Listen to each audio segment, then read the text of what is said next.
My lips felt like I'd been drinking Bundy rum for 3 days straight. You know, that feeling when your lips can't close tightly to try to moisten your mouth. This was the feeling I had as I slowly returned to the world of the living. I was lying on my back, probably in a hospital room.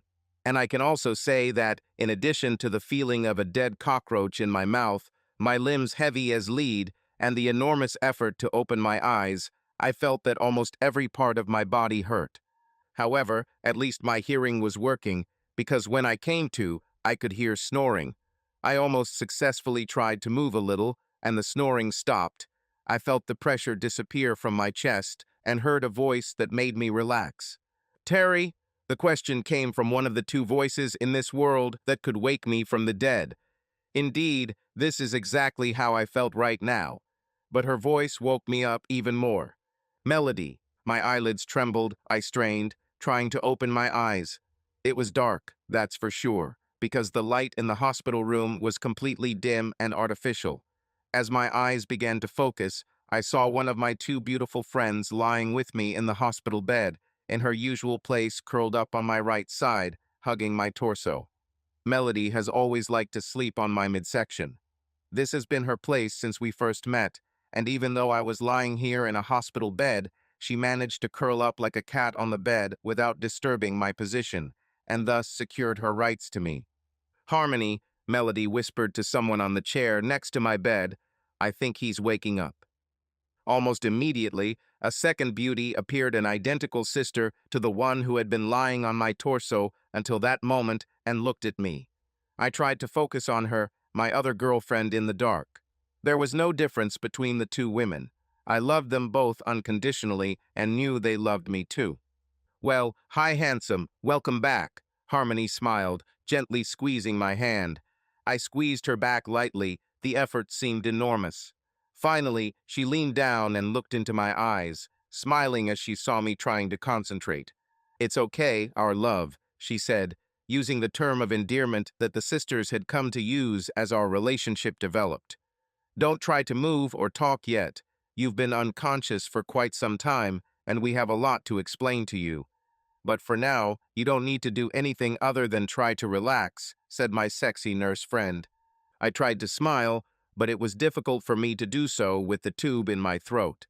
I started to feel like I was going to choke until both girls tried to calm me down. Try to relax, Terry. We had to put a tube down your throat to help you breathe. It won't be pleasant, but since you're already awake, I'm sure the doctors will remove it quickly. Harmony explained. You scared us so much, Terry, but you amazed us that you were able to get out, Melody said. There was sternness and pain in her eyes, which spoke of how much she was worried about me. Then she smiled, leaned over, and kissed my forehead. It's okay with our love. I know you have questions, but for now just relax. We're here, we're not going anywhere, and the answers will come soon. Harmony looked at me again, then looked at the Roman 4, called the charge nurse, and together they pressed a few buttons on the dispensary. Go back to sleep, Terry, she said quietly. We'll be here when you wake up, and trust me, baby, you'll feel much better with a few more hours of sleep. She was right. I fell asleep again and woke up a few hours later when the sun was rising and the doctor came to examine me. None of my girls moved. After doing a few initial tests, Harmony helped him remove the tube from my throat, which turned out to be quite an unpleasant experience. He then ran a few more tests while Harmony handed Melody a cup filled with ice cubes. Melody took care of me for the next half hour, feeding me ice and waiting for it to melt in my mouth before giving me the next bite. I tried to speak several times, and it took some time before I could find my voice. What happened? I said in a hoarse voice. The girls looked at each other.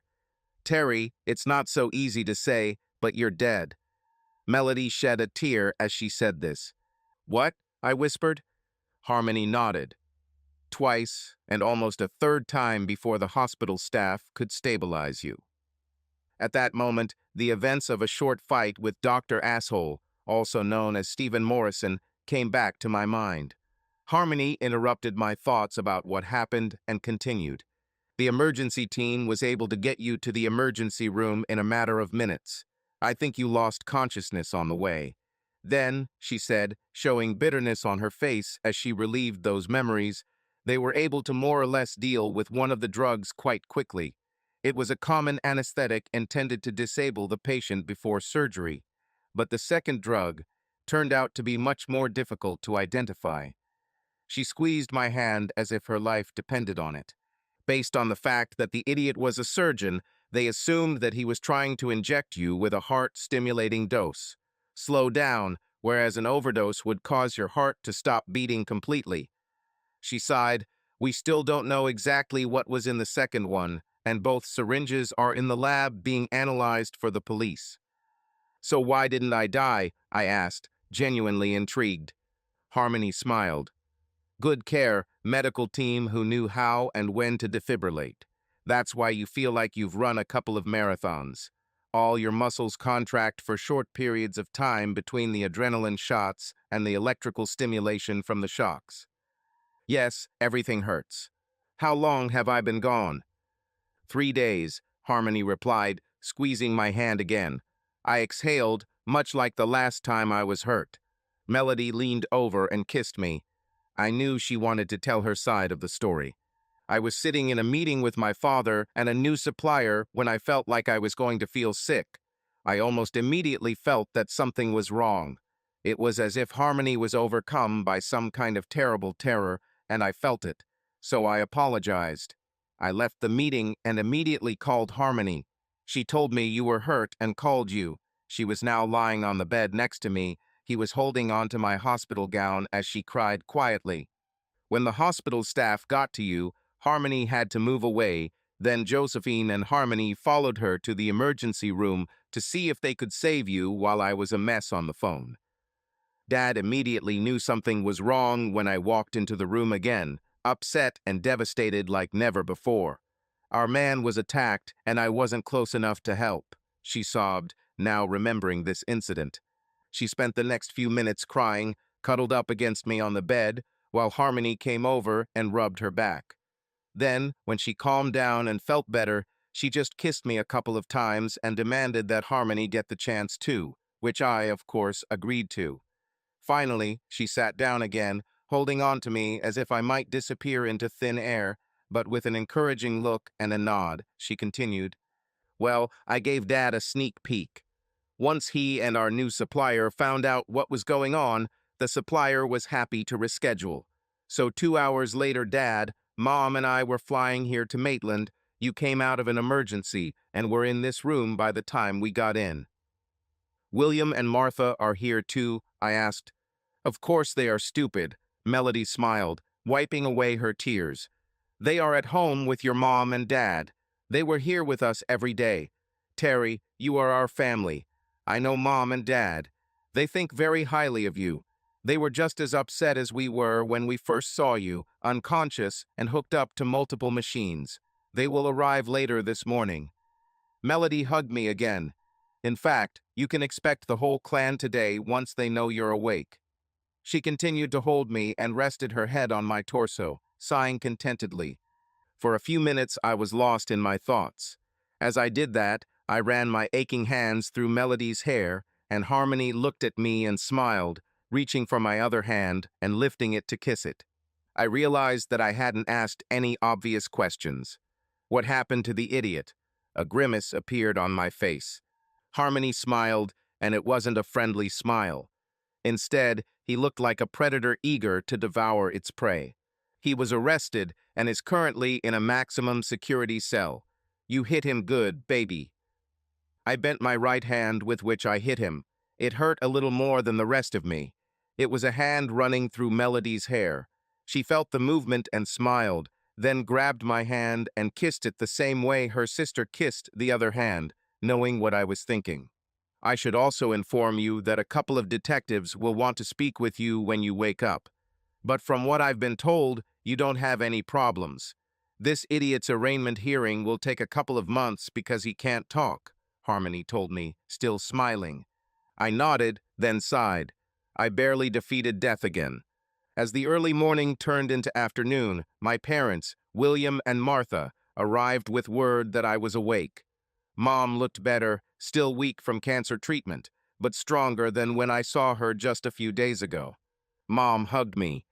I was so scared, Terry, Harmony, and I turned around when we heard you scream, and then after I saw you hit that slimy asshole. She smiled. Her rare use of swearing makes us all laugh. Well, after that you fainted. I didn't know what to do. If it weren't for Harmony watching over me, I would have fallen too. So we sat in the emergency room chairs, waiting for you to be brought in. Terry, I'm so sorry. I never thought anyone could do something like that. Me too, Mom, me too. I replied. I knew that he felt somewhat threatened by me, and there was no way for us to be friendly to each other. But I never thought he would go this far. I wonder if we'll ever know what drove him to do this. Who knows, said William. On the other hand, after the sexual prowess you demonstrate with my daughters, your ex-wife will probably be somewhat unhappy with him. Everyone looked shocked for a moment. I don't think anyone expected William to make such a comment. Then, the next moment, everyone started laughing. It was a deep laugh. Tears were streaming down our faces. For the next half hour, we told joke after joke filled with sexual innuendo until Paul and Kim arrived pushing little Candace in a stroller. Well, I see everyone is in high spirits, and it's good to see you're awake, little brother. My sister said with a smile on her face, but she also looked relieved. So why was everyone laughing? She asked. Your brother's skills in the bedroom are driving Dr. Dickhead crazy, and apparently his ex-wife is experiencing buyer's remorse in the bed at home, said Martha. Once again, dead silence reigned throughout the entire room. And again, no one expected such a comment from a modest and decent lady from the Delotais clan. And again, the hall exploded with laughter. Kim looked at me and winked. Around lunchtime, everyone except Melody and Harmony went back to my parents' place to rest. Then, in the afternoon, the doctors got me out of bed to examine me and had me stretch my muscles. Melody helped me take my first shower in days, helping me and generally holding me together. Every part of me ached, and I had a lot of muscle cramps, which Melody happily helped me warm up. If all goes well, the results of the final blood tests will be ready this evening. This meant that I could be discharged from the hospital tomorrow. I will feel stiff and in pain for a few more weeks, but if the blood is clear, I can continue to recover at home. After discharge, we plan to have dinner with Mom, Dad, Paul, Kim, and my niece, and then William and Martha would fly home in the evening, and Melody, Harmony, and I would fly home at night. While waiting for the results, I received a visit from 2 detectives who were working the case against Dr. Asshole. They first took my statement of the incident and informed me that I would likely have to attend his arraignment hearing. The next day, to my relief, I was discharged. We had a great day with the family food, laughter, and a few impromptu family photos, and then we all headed home. Melody, Harmony, and I drove home. Melody was driving, and we had a great time singing bad road songs and playing the license plate game. In this game, you need to come up with 3-letter words on license plates that are typical for Australian cars. I returned home and got back to work without any fuss. Everyone was happy to have me back, and after I told my story a few times and was treated to a couple of beers, we all went back to our routine. I also spent some time with Pastor Dan from Betty's church. One day, we were sitting in a lovely coffee shop in Bathurst discussing my life over the past few years. When I told my story and got to what I wanted to talk about, he stopped me and began to retell some things. Terry, it's been a little over 6 months since Betty introduced us, and I can say that you, Melody, and Harmony have added quite a bit of spice to our little community. We both laughed. I smiled, remembering people's comments when they found out I was dating both of my sisters. I understand your feelings of anger towards your ex-family, and I also understand why you felt the need to move after what they did to you. The church tries not to judge, but I don't think I could have done what you did. I raised my eyebrows, and he laughed. My job is to pastor a church, but I am still a human being, just as fallen and broken as anyone else. If I were you, pastor or not, I can imagine how I would react differently. We sat and thought about it for a few minutes, sipping our coffee. Dan smiled and took a sip of his coffee. He was a young man who worked full-time in the church. He had a beautiful blonde wife and a 4-year-old son who loved life and was always in some kind of trouble. I realized that I liked this guy. I grew up in the church. My parents were regular members of their small Anglican church in Maitland. Dan considered himself more of an independent preacher. I liked that he spoke about God without intimidation or the threat of eternal torment. He preached about mercy and forgiveness, but always was committed to a real relationship with God, no matter what situation each person was in. I liked it. This suited my situation. He looked at me with raised eyebrows and leaned forward, resting his elbows on the table. So, given everything that's happened, you're asking me how you should feel because you want to marry both Melody and Harmony, right? I shrugged, and he laughed. Terry, you have one of the most incredible stories I've ever heard, and believe me, I've heard a lot. He grinned. And for some reason, it seems to me that there will be several more chapters in your story. I shrugged again. I would describe my life before Carol and Mackenzie left as normal, like everyone else's. But since that evening, I've learned not to take anything for granted. I looked at Dan. I continued, Dan, I believe in God. However, I don't believe God should be forced upon anyone. It should be an individual's choice. But I want to marry my girls in church without judgment, including my own, and I would like to know your thoughts and your help. Dan looked at me for a few moments. I felt like he was sizing me up, trying to figure out the best way to tell me that it wasn't going to work, but he surprised me. Terry, in the Old Testament, it was common for a man to have multiple wives. The story of Abraham gave us Isaac and Ishmael, with Abraham fathering both by different mothers. It wasn't until Christianity and modern Judaism entered Western culture after the reign of Emperor Nero that marriage became a one-on-one relationship. He looked at me, trying to see if I was following him. I was watching. However, despite the way it was then, the reality is that you cannot marry both Melody and Harmony. The laws of our country only allow marriage between two people. At the same time, I know that some people live as husbands and wives, multiple or vice versa. They are not married in the legal sense. We sat for a minute. I suggested a thought. Dan, what if I only marry one of the girls? Sure, we'll sign all the legal papers saying I'm married to one of them.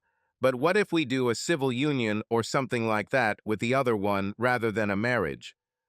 I'm not sure, Terry. To be honest, I've never heard of anyone trying to do this in a legal sense, much less in a church sense. Besides, even if we could do it, which girl would you choose as your wife, and would the other one get jealous? The only reason I'm even considering this idea with you three is because Liz and I have been watching you, and we see the same love and devotion that exists between us. Is this, as I said, unusual? Yes, it is wrong in the eyes of God. I cannot honestly answer you. But if you want to be married, then you must choose one, and only one, to be legally married to her. He looked at me one last time. Can I ask why you are so insistent on this now? Everything is going well for you now. Of course, I would like to see you married. But wouldn't it be better to leave everything as it is and maintain an equal position with Melody and Harmony? You almost died, judging by your story. Why not go slower? That's why, Dan, I answered. I almost died. When I woke up, both girls were there, their love, their fear, their devotion. All this was clear to me as day. There was always a connection between us. In my thoughts, I don't see two women.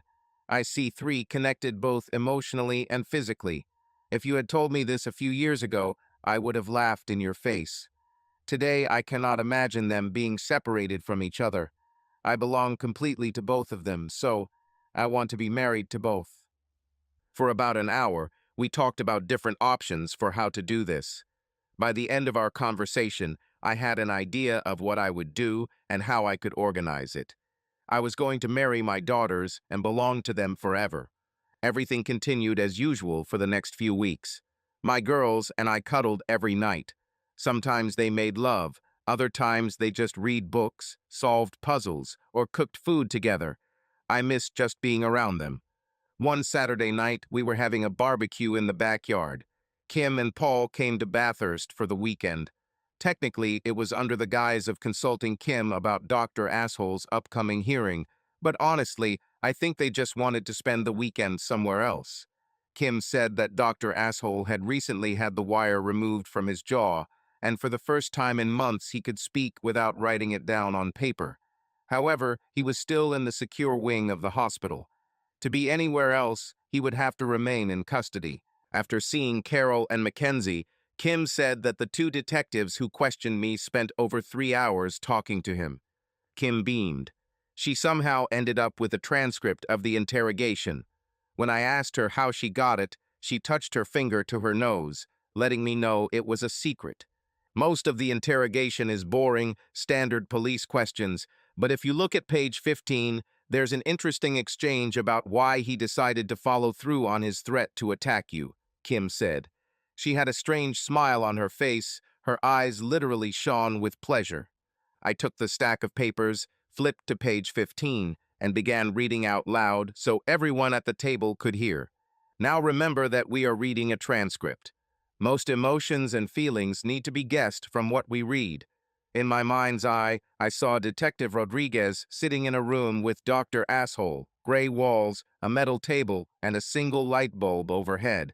I'm guessing Dr. Asshole is slumped in his chair. He probably knew his business was bad. Let's read. D. Rodriguez. So, Dr. Morrison, we have already established and confirmed through the CCTV footage and your confession that you attacked Mr. Otter with intent to kill. But what we still don't understand is why. Would you like to explain this to me? Dr. Morrison, because I couldn't take it anymore. D. Rodriguez, what do you mean when you say you couldn't stand it anymore? Have we already established that Mr. Otter never contacted you, never threatened you, and never physically touched you until the moment you tried to kill him? Dr. Morrison, because he humiliated me again, that's why. D. Rodriguez, how did he humiliate you, Dr. Morrison?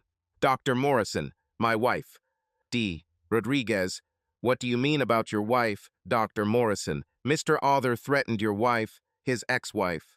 Dr. Morrison, no, that bastard is too noble for that. My wife. Well, she talks in her sleep. D. Rodriguez, and how did your wife talking in her sleep lead you to want to kill Mr. Otter? The suspect is silent for a long time before answering. D. Rodriguez, Dr. Morrison. Dr. Morrison, since we got married, at least once a week my wife Carol has a dream in which she begs this bastard to come back to her, tells him she made a mistake, she tells him. The suspect does it again to pass. D. Rodriguez, Dr. Morrison, what exactly is she telling him in his sleep, sir? Dr. Morrison, she tells him how much better he is in bed than me, how great a lover he is, how he takes her to incredible heights. Every time we go to bed, I know that my wife still craves that bastard's body. Her dreams make me feel like I can never be as good a lover as he is. Dr. Morrison, do you understand now, detective? When I saw the bastard walking down the hospital corridor, I had no choice but to kill him. Only the night before, Carol had moaned his name in her sleep. Dr. Morrison, so when I saw him walking through the hospital the next day, I remembered that I told him never to come to my hospital. At that moment, I had to become a man again. I had to regain my dominance over my wife. I had to destroy it.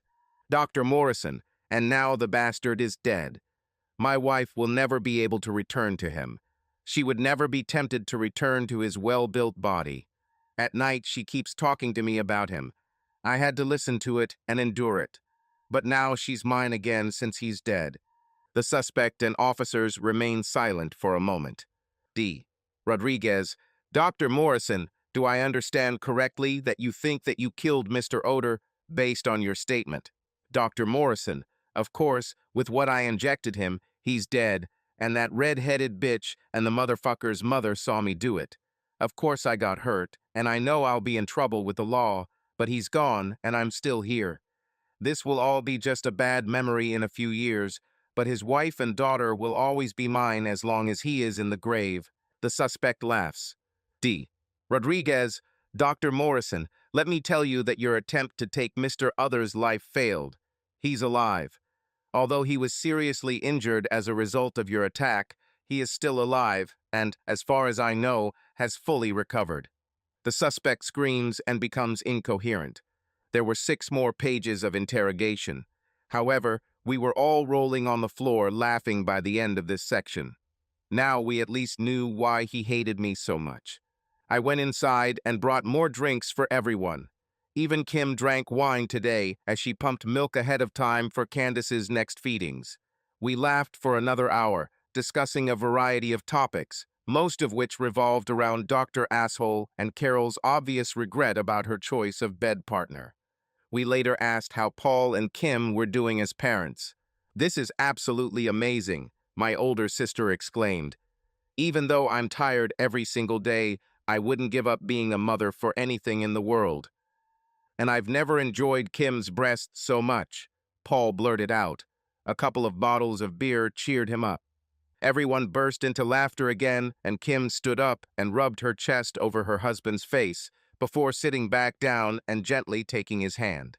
"So are you ready to start working on your next baby?" Melody asked with a slight grin on her face as she watched their display of affection. "Definitely," Kim said, "but first I need to wean Candace off breastfeeding. You see, breastfeeding is natural contraception, and although I can still get pregnant, the likelihood is much lower." She gave her husband a fiery look. "But that won't stop my Paul from trying to get me pregnant, will it, honey?"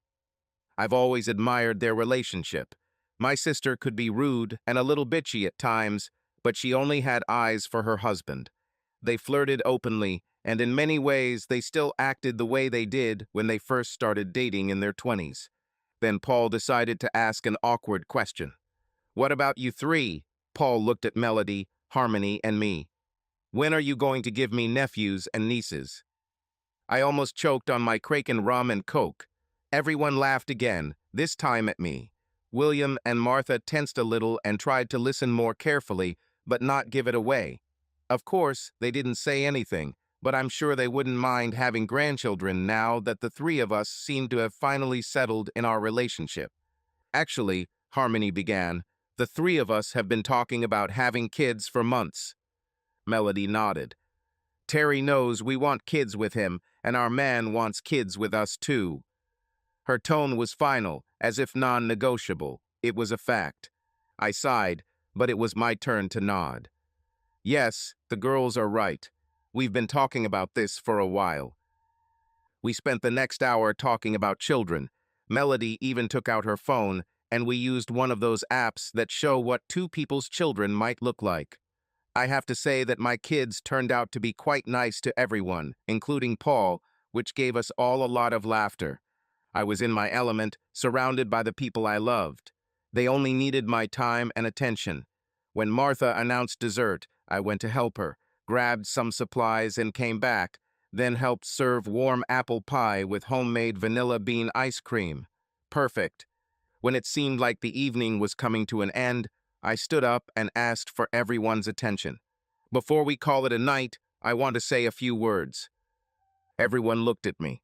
A couple of years ago, I thought my life was over. I didn't know what to do or how to recover from what my ex-wife and daughter did to me. I was hurt and angry, and I can now admit that I was very confused. Then I got an offer from friends for a new job in a new city, which allowed me to get away from it all, and I'm still grateful for that. I nodded and gestured my thanks to William and Martha. They held hands and smiled back at me.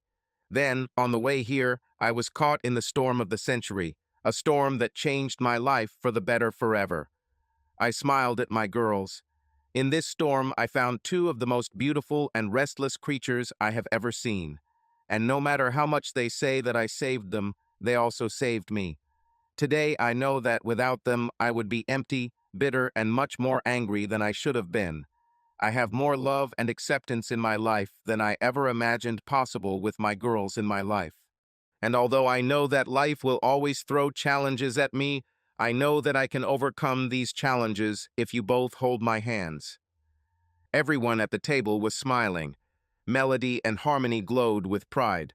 I knelt down. Unlike the traditional proposal on one knee, I got down on both knees, showing the girls that I see them as equals in everything, including my love. Their hands went up to their faces, and everyone around them sighed. Even Martha, who was now holding the phone with my parents on a video call.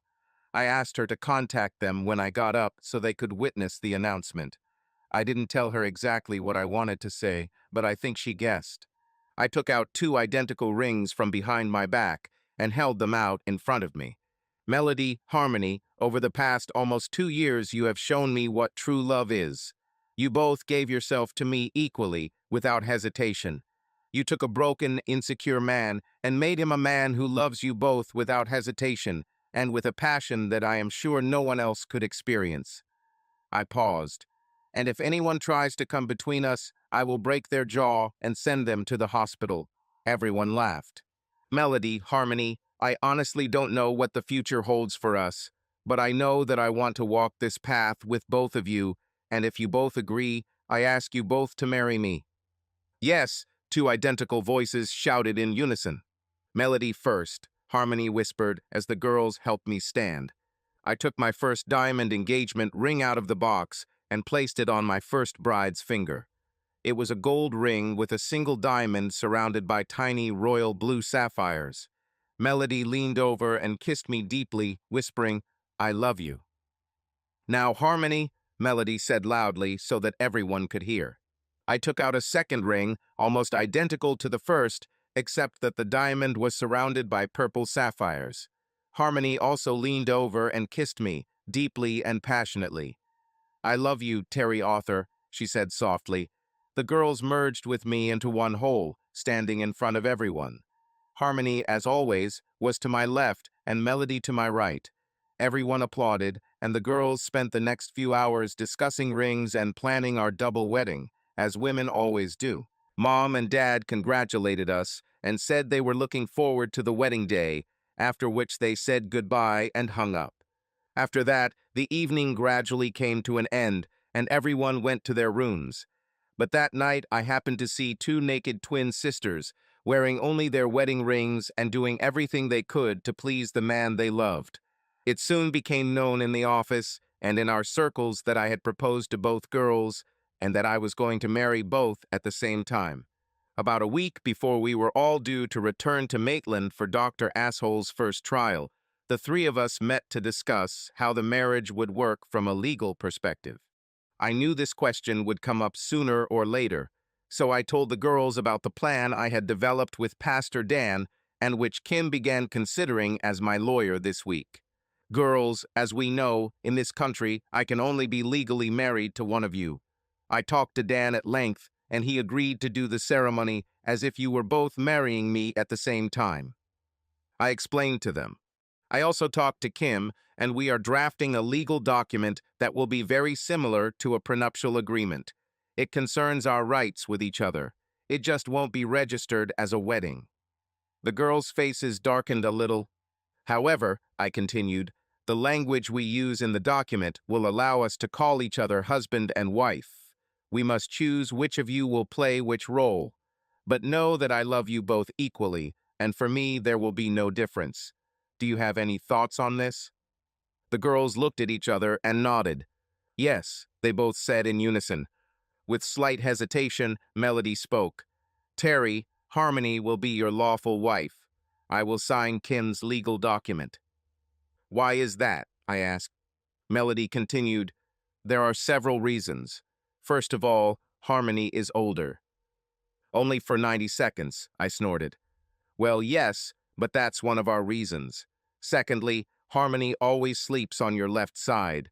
This is the side you wear your wedding ring on. Okay, I also think this is a strange reason, but I understand what you are saying. Any other reasons? Yes, Terry, this reason is important, but you need to know a few things first, Harmony said, grabbing my hand. I looked at my brides and waited. As you know, our parents are quite wealthy, and Dilates Inc. is a family company passed down from generation to generation. Any direct descendant of the family will inherit the company and will be responsible for its future. However, there are great responsibilities and limitations. The company, the money, and even this house are all tied up in a legal trust and structure that provides us with a certain way of life, but does not allow us to abuse the money and privileges to the detriment of future generations. I nodded, knowing a little about how family finances worked. Melody and I are the only direct descendants of our parents. Dad has no brothers or sisters, and so, along with Mom and Dad, the four of us are responsible for the trust. When our children reach adulthood, they will also have these responsibilities. If either of us decides to leave the trust, we can't just take what we think is ours. We have to sign a document and get some money in exchange, but when it runs out, that's it. So what does this have to do with marrying you instead of Melody? I asked Harmony. Terry, Melody began, Harmony is a nurse while you and I work at the company. Although she has not left the family and is still a part of it, she does not directly contribute to its growth. It doesn't really matter at this point. However, in her later years and retirement, Harmony will have much less income than I will because she did not directly contribute to the growth of the trust. Harmony nodded. Melody continued, however, by becoming your wife and you working for the company, Harmony will have the same benefits as me. She stopped and smiled at her sister. It's not that I've ever withheld anything from my sister, but it's set up so that the family is constantly supporting and growing the company, and therefore the family trusts. Harmony blew her a kiss and Melody responded with a wink. Okay, I understand what you mean. But Melody, are you comfortable with signing a legal agreement? She sighed, looked at Harmony, then at me. Yes, our love, as long as I can call you my husband and have children with you, I will be happy. That night, we discussed the details with William and Martha, who were very supportive and impressed with the framework of the legal agreement that Kim was preparing. With all the details sorted out and a plan for how I could marry both girls, we set a wedding date less than 5 months in advance. Kim assured me that we would have legal agreements in place, and Pastor Dan was happy to host a private ceremony at the church for the three of us. The week of Dr. Asshole's hearing, Melody, Harmony, and I took some time off and decided to drive from Bathurst to Maitland in my truck. But instead of going straight, we took the scenic route. It took us almost 3 days, but we stopped in several beautiful small towns, checking out bakeries, cafes, and other small tourist shops. As a former construction worker, I was excited to try baking, even though I knew I'd have to do an extra run to burn off calories when we got home. The girls bought their clothes from a few small shops, and we got a couple of surprised looks when 3 of us checked into hotels with one double bed between the 3 of us. At the first hotel, on the first night, an elderly lady asked if we would like to install a cot. Melody replied with a giggle. No, our fiancé sleeps in the same bed with us every night. The old lady was speechless for a moment and then put on a smile. I'm sure she was trying to burn holes in our backs with her eyes when we left, but we were already getting used to unusual reactions to our threesome relationship. On the second night, we were met by an elderly man at another hotel. He asked almost the same question, and Melody gave almost the same answer. However, where the lady had been embarrassed the previous night, the old man simply smiled widely and fist bumped me. The girls giggled, and as we walked, I'm sure they swayed their hips a little more. I definitely felt their thighs on my legs more often than usual on the way to our room. We arrived at my mom and dad's house, settled in, and spent time with my dad. Mom was back in the hospital after her last cancer treatment yesterday. She will be there for a few days, so we agreed to visit her as soon as we know what will happen with the hearing. When Kim arrived with Candace, we played with my niece. She grew up quickly and was especially passionate about the twins. She continued to look at them and was happy when one held her and the other played cuckoo. Once Candace had calmed down and was comfortable in Harmony's arms, Kim gave us details of Asshole's upcoming hearing. It should be simple enough, Dr. Asshole. She laughed at our nickname for him. Dr. Asshole will be brought in, the charges will be read out. If the judge has any questions, he will ask them. Perhaps these will be questions for witnesses such as you or Harmony. Then the judge will ask for a confession guilty or not, and finally set the terms of bail or imprisonment, and that's it. So, will it be, what is it called, we will be called and sworn in? I asked. Kim laughed. It's possible. You may have to prove your identity, but this is quite simple, and the judge will ask the questions. There won't be cross-examination like in the movies. We talked for several more hours until Paul showed up after work with a huge amount of Thai food, and we had a feast. Even Candace got her share when Kim took the shawl out of her baby bag and fed her daughter. I guess I spent too long watching my sister breastfeed her daughter. "Do you mind if I come in?" my sister said. I waved my hand, and she came and sat on the bed. "How will you three fit in this bed?" she asked, smoothing out the sheets. I shrugged. "I don't know. This is our first try, but we'll make it work. We always do this." She touched my hand.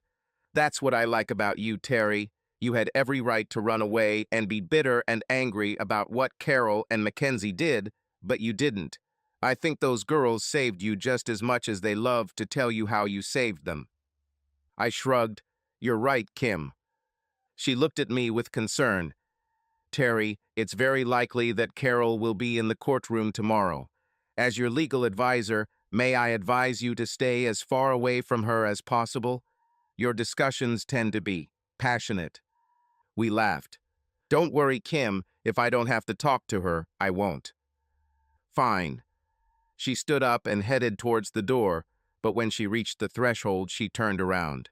The next day, at the appointed time, Dad, Kim, Melody, Harmony, and I were sitting in the court gallery along with a dozen other people I didn't know. We were all waiting for Dr. Dickhead's hearing. Technically, he was still a doctor, but we were sure it wouldn't be long before the medical board stripped him of his title. Today will be decisive. A few minutes before the hearing began, a lawyer entered the courtroom and took the defendant's seat. Carol came with them, dressed conservatively and looking bad. She didn't look our way, and mostly none of us paid attention to her as she sat down just behind the defense bench. Dr. Dickhead was ushered in through a side door and seated next to his legal team. I don't think he noticed me because he just sat down and stared at the floor. We all stood up when the judge entered the courtroom and sat down as soon as he opened the hearing. "This is the hearing for Dr. Stephen Morrison on charges of..." He paused and looked at his notes. "Assault with intent to cause bodily harm and attempted murder. Both offenses against Mr. Terry Adair. It also states that you verbally abused Mr. Adair on 2 occasions prior to the incident in question today. Is that correct, Dr. Morrison?" One of his legal team spoke up. "Your Honor, on behalf of my client, I would like to point out that none of the incidents you mentioned are relevant to the charges filed against Dr. Morrison." The judge raised his eyebrows. "Counselor, I see from the documents that your last name is also Morrison. How are you related to the defendant?" "I'm his cousin, Your Honor," the defense attorney replied. "Well, Mr. Morrison, even as a relative, I think you should have reviewed the evidence against your client before entering my courtroom. According to my records, prior to this case, I viewed a disturbing video of your cousin, the defendant, Dr. Stephen Morrison, verbally abusing and threatening the life of Mr. Adair. Didn't you see this video on behalf of your client, lawyer?" He tried to dodge. "Your Honor, we filed a motion after the incident to have this video not included in court proceedings and pay the appropriate fine to both the court and the medical board. The video should not have been part of any evidence, and I ask that it be excluded from evidence at this or any future hearing." I looked at Kim and a smug smile appeared on her face.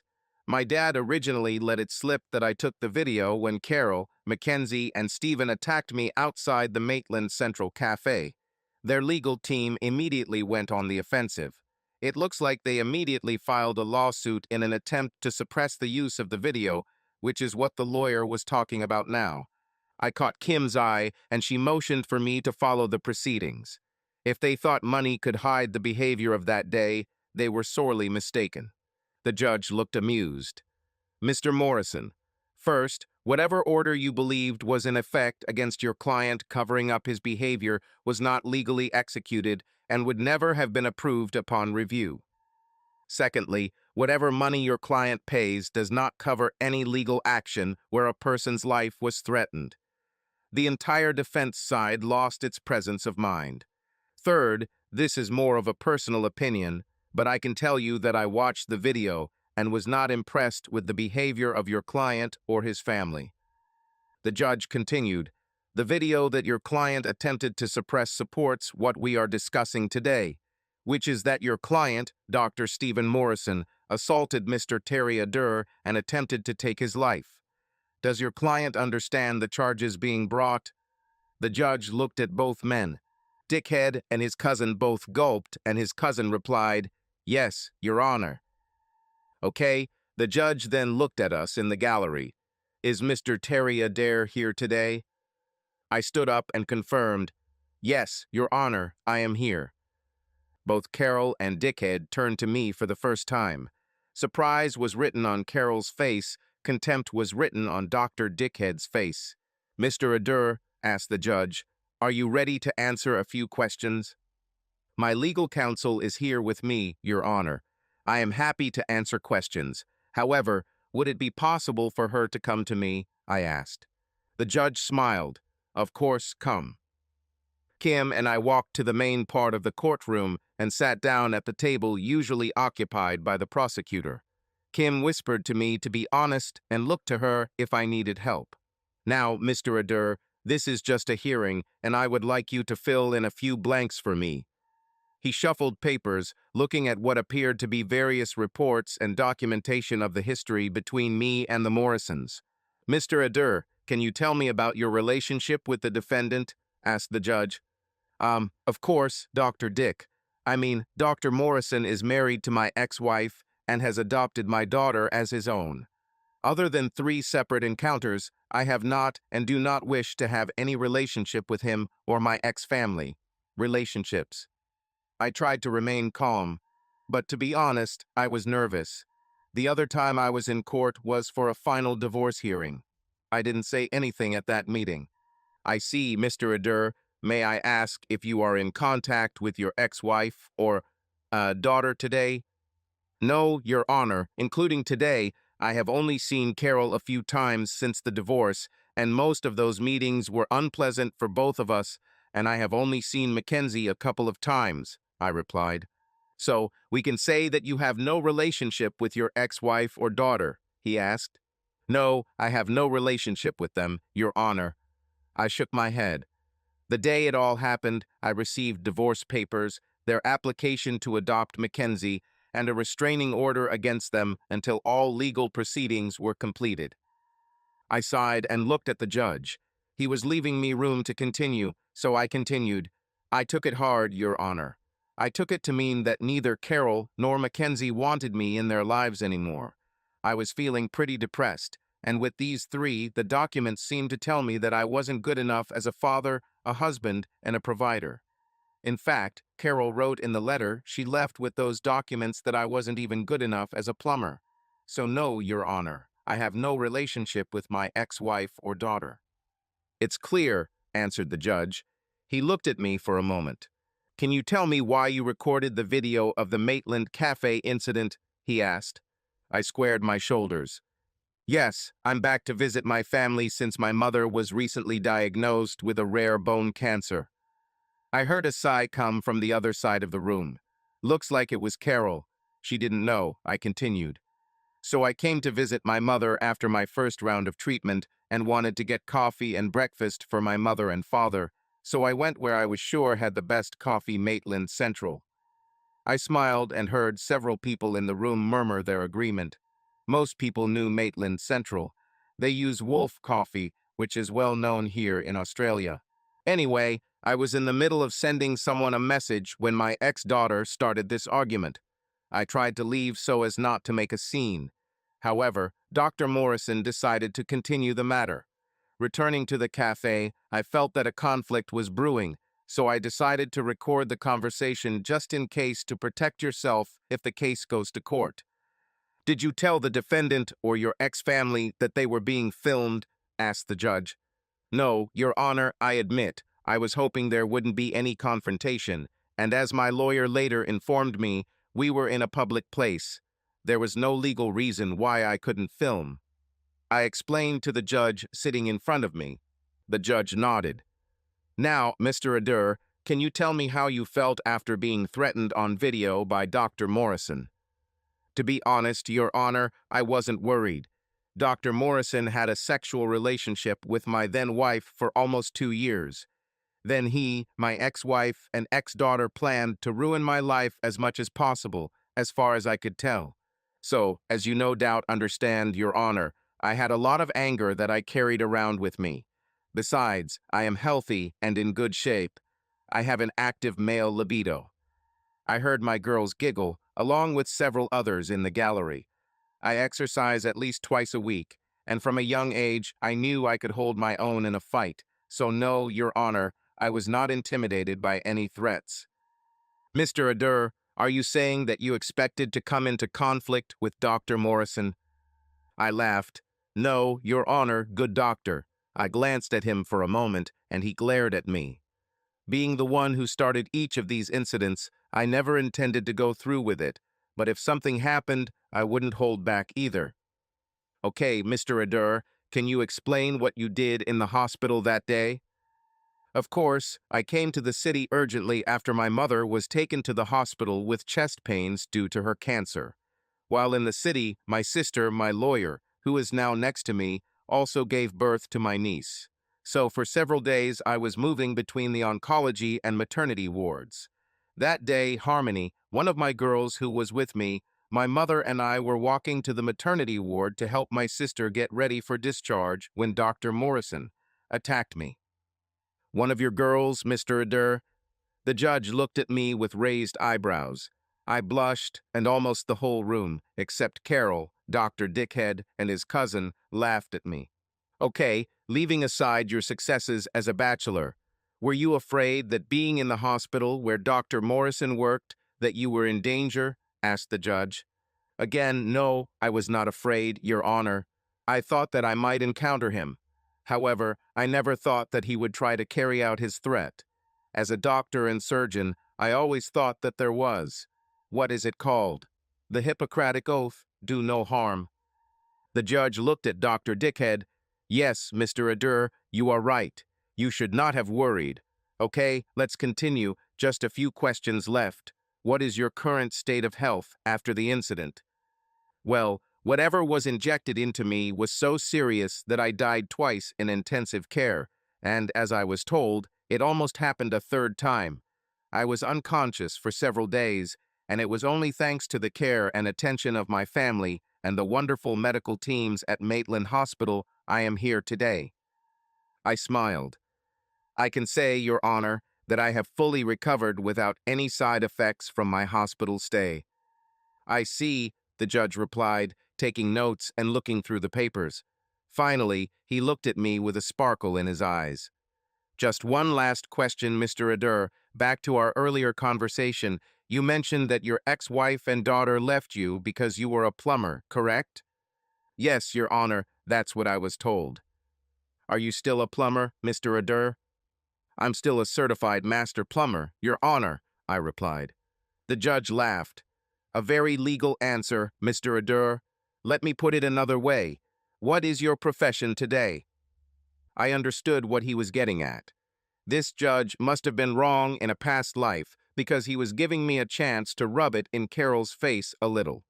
Well, today I work for Dilates Inc. as the National Quality Manager for all product lines for the domestic and international market. Very impressive, Mr. Adair. You seem to be much more than just a plumber. Thank you, Your Honor. That's all. Thank you for your time, Mr. Adair. With that, we returned to our seats, and Carol's eyes followed me as I sat back down with the girls, each of them wrapping their arms around my arm. Then we all had to listen to Dr. Dickhead's lawyer's response speech, which was full of idle talk. They tried to emphasize how Dr. Dickhead is a respected member of society, except for my incidents. At one point, the judge looked at me and raised an eyebrow, noticing how both Melody and Harmony were holding on to me. I smiled back at him, and he suppressed a chuckle. After all that had been said, the judge took the floor again. Mr. Morrison, given everything that has been said here, your client must understand the gravity and evidence presented today. How does your client plead? Your Honor, at the insistence of my client, I declare my innocence. His cousin turned his back on everyone after saying this. Nobody said anything. Everyone thought that he would plead guilty and throw himself at the mercy of the court, hoping for a reduced sentence. How he could believe that he was innocent and would leave was beyond me. I tensed for a moment and felt my anger rising. Melody and Harmony squeezed my hands. Melody leaned over and kissed my cheek. "It's okay, our love, let it go.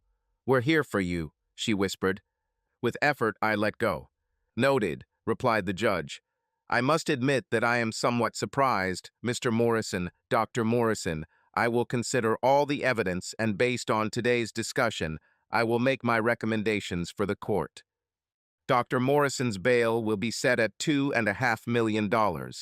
In addition, Dr. Morrison will be required to surrender his passport, consent to the installation of a GPS bracelet, and be required to report to the Department of Corrections once a week until resolution of the case. Based on the evidence presented, I also find that Dr. Morrison is not a serious flight risk or likely repeat offender." The judge looked at Dr. Dickhead. "Dr. Morrison, do you understand and accept these terms of your parole? And I would like to hear it from you personally, not from your lawyer." He stuttered, "Yes, Your Honor, I accept and understand the terms." "Okay, now I have one more comment to close, Dr. Morrison. It covers the entire case from the very beginning of your affair with Mr. Adur's wife until now. Are you listening?" We all listened with bated breath. Dr. Dickhead gulped. "Yes, Your Honor, I'm listening." The judge leaned forward and looked at Stephen Morrison as if he were a piece of dog excrement that had been lying on his lawn for a week. "Based on what I've seen and heard today, I would normally issue an injunction preventing you from coming within 100 meters of Mr. Adur or his family, but I'm not doing that. Do you know why?" "No, Your Honor," he answered nervously. The judge smiled, and it was not a friendly smile. "I am not doing this because Mr. Adur has shown that he can hold his own against you even under pressure. On the contrary, he stated here today that he wants nothing to do with you. So what I suggest is that when you see him, turn the other way and leave, otherwise you will end up back in the hospital." Dickhead swallowed and nodded. He also turned ever so slightly to look at me. I caught his eye and winked at him, but didn't say anything. The judge leaned back and nodded. "Please note, Dr. Morrison, you have 90 days to change your plea. If I were you, I would seriously consider my options. In 90 days, a trial date will be set depending on the plea at that time. The meeting is over." We all stood up when the judge left. Dr. Dickhead was led out through a small door with his two lawyers, including his cousin, who came last. Carol glanced back at us. Afterwards, we sat in a cafe outside the court in the winter sun. It was already early morning, a light, cool breeze was blowing, and we were enjoying a late lunch. Harmony looked at Kim. "So, how did it go?" "Basically as expected, your man." Kim looked at me. "He did great."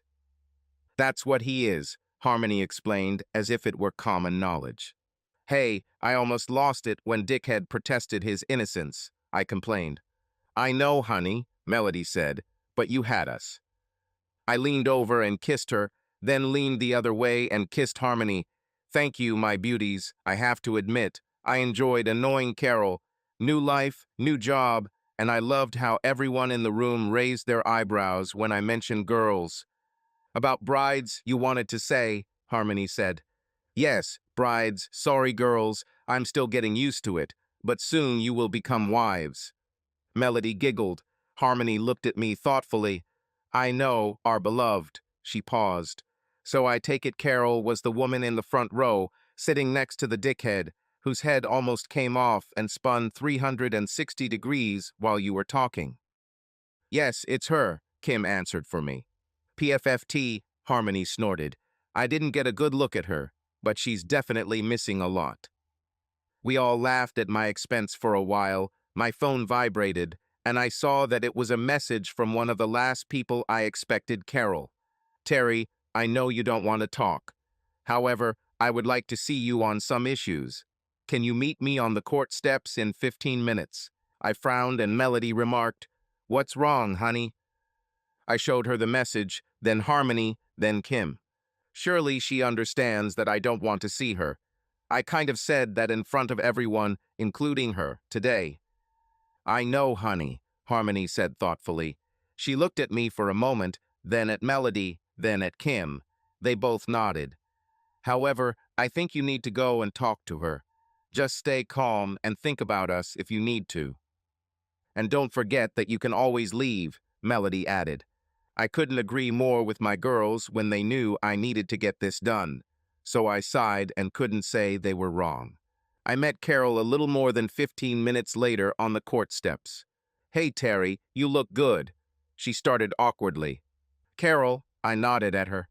"Come on, Terry, are these the only words you have said to me after 15 years of marriage? I know I hurt you, but it's been 2 years. Is your anger towards me still as strong?" I looked at her for a while. Every move, every conversation over the past few years had its own plan. But basically, this agenda has always revolved around money. I clenched my jaw and gave her what could be described as a judgmental, incredulous look. "Carol, it doesn't matter how I feel about you, and I know you didn't ask me here to find out how I was feeling. Since you left, you never bothered to ask me, and I never didn't think for a second that this conversation is about how I feel. So what is it about?" She looked stunned for a moment, shocked that I would be so emotionless. She then gently pressed her hand to her chest, trying to feign sympathy. "Terry, was I really that insensitive?" She tried to look sad, but I didn't give in. She continued, trying to be personal by changing the subject. "So it looks like you're dating again. Is this one of the girls I saw with you at the hearing?" Carol must have missed the plural of the word in the hearing that everyone else heard. I felt my face harden. I didn't want to talk to Carol about it. "Yes." She nodded, a little lost in her thoughts, trying, I guess, to ask for something. "That's good, and now you're a quality manager instead of a plumber. That's a good step forward, isn't it?" She said more to herself than to me. Her hands began to shake as she looked at me. I sighed. "Carol, as I told you before, I have no interest in telling you anything about my life. I told you that I have a chance to be happy, with very few exceptions." I paused and gestured towards the building court, trying to make her understand that my interactions with her and her husband were the only dark cloud still hanging over my life. "Now tell me what this is all about. Why did you want to see me?" She sighed. "Terry, because of you, we have no income. Of course, Stephen's trust covers the basic needs, but his bail and parole wipe out more than half of the available funds, and we have to get special permission to do this." She looked at me. "I was hoping you would be open to reconsidering giving me a university fund for Mackenzie so we could make sure we had money for something." I stared at her dumbfounded for a minute, maybe longer, because Carol had to push me. This woman lived in another universe. She really had no idea how much pain she was causing or when to stop. "Terry, can you hear me? With all this going on and us not having the same income as before, I was wondering if maybe you would reconsider giving me the Mackenzie University Fund." I started to smile, and Carol smiled too for a moment. Then she lost her smile as my smile turned into a big open smile, and then I started laughing. This laugh turned into a loud laugh that rose from my diaphragm, causing tears to form in the corners of my eyes. Carol looked embarrassed, and I stopped laughing and led her to the wall outside the courthouse.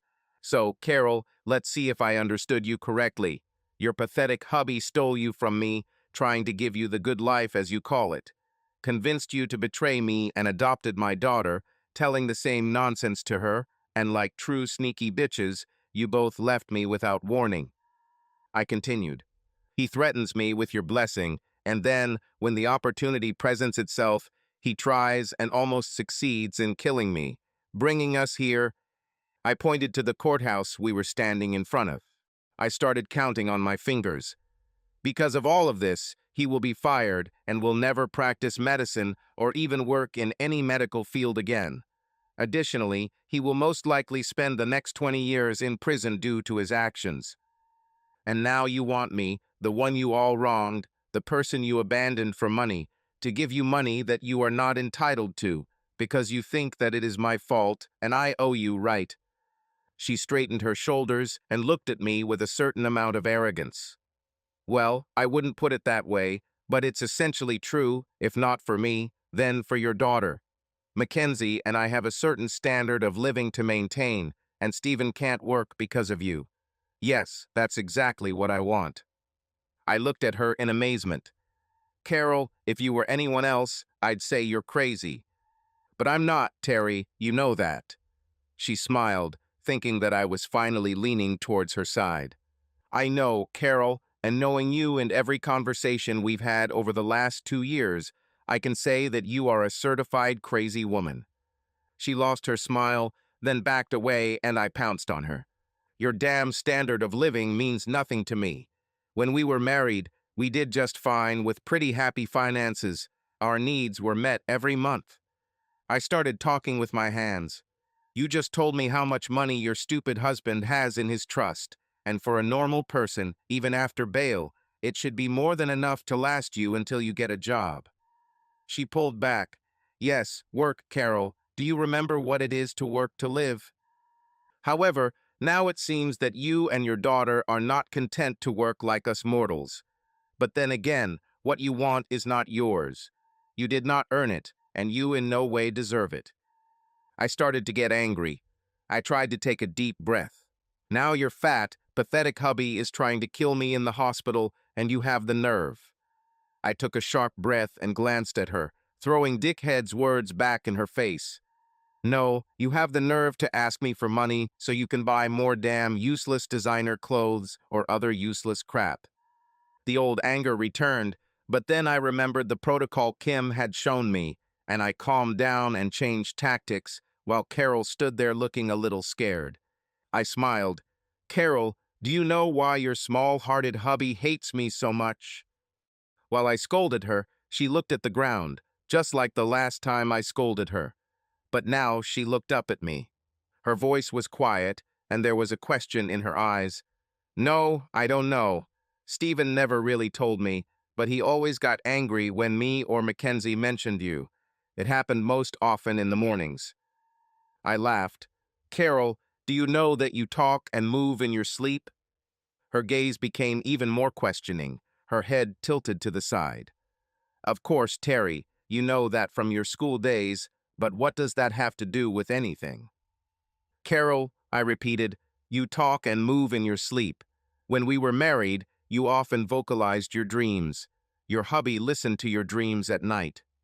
So what? She snapped, perhaps a little embarrassed.